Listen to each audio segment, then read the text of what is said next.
సాధారణంగా 'చిరంజీవి' గారికి 'పద్మభూషణ్' అవార్డ్ వచ్చింది ఎప్పుడో 2006లో. అంటే ఒక యాక్టర్‌గా, ఒక సామాజికవేత్తగా, ఒక సోషల్ వర్కర్‌గా అండ్ చాలా మందికి సేవలు చేసినందుకు గాను, తన బ్లడ్ బ్యాంక్ తరఫున చాలా మందికి రక్తం అందించినందుకు గాను, ఇట్లా రకరకాలుగా ఆయనకి అంటే ఇంకా చాలా మందికి సహాయం చేసినందుకు గాను అండ్ మళ్ళీ వరదలు ఇట్లాంటివి విపత్తులు, ప్రకృతి విపత్తులొచ్చినప్పుడు సహాయం చేసినందుకు గాను, ఇట్లాంటి వాటికి ఆయనకంటూ ఒక అరుదైన గుర్తింపనేదొచ్చింది.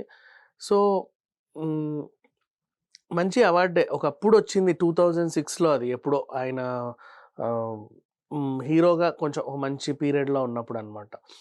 కాకపోతే ఇప్పుడు మళ్ళీ ఈ టాపిక్ ఎందుకు మాట్లాడుతున్నామంటే, ఇటీవల కాలంలో కరోనా టైంలో అతను చేసినటువంటి సేవ అండ్ చిరంజీవి బ్లడ్ బ్యాంక్ అందించినటువంటి ప్లాస్మా అండ్ నెక్స్ట్ అలాగే సినీ కార్మికుల కోసం ఆయన ఇచ్చినటువంటి రైస్, కూరగాయలు ఇవన్నీ కూడా కరోనా ఆ సీజన్ అంతా గూడా 2 నెల్లో, 3 నెలల వరకు అందించుంటాడట. అండ్ అట్లా ఇంకా ఇతను చేసినటువంటి ఆపరేషన్‌లు అండ్ మళ్ళీ మొన్న రీసెంట్‌లీ తమిళ ఫైట్ చేసే స్టంట్ మాస్టర్ ఒకాయనకి 47 లక్షలతో ఆపరేషన్ చేయించడం గాని అపోలోలో.